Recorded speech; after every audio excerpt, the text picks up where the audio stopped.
Hi guys, ఇది రియల్గా జరిగింది. ఈ ఊరి పేరు నేపాల్. హాస్పిటల్లో ఎప్పుడు పేషెంట్స్ వెళ్ళేవారు అందరూ ఒకడు కళ్ళలోకి వస్తున్నాడు అని చెప్తూ ఉంటాడు. అది అందరూ పేషెంట్స్ చెప్తూ ఉంటారా. అప్పుడు నువ్వు నన్నే ఎత్తుకున్నావు కదా, నువ్వు నన్నే ఎత్తుకుతున్నావు కదా అని చెప్తూ ఉంటాడా. అప్పుడు డాక్టర్ కళలో కానీ వస్తుంటాడు.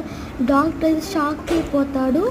అప్పుడైతే డాక్టర్ అంతా తెలుసుకో అంటే అసలు వాడెవడు అసలు ఎందుకు వస్తున్నారు అని చెప్పుకుంటూ ఉంటాడా. అప్పుడైతే పోలీసులు అంటే అసలు వాడికి ఏం తెలియదు. అసలు వాడు ఎట్ట కళ్ళలోకి వస్తున్నాడు అసలు వాళ్ళకి తెలియదు. ఎట్లా కళ్ళలోకి వస్తుందో అసలు తెలియదు వాడికి. Thank you guys. Bye bye. Iski all.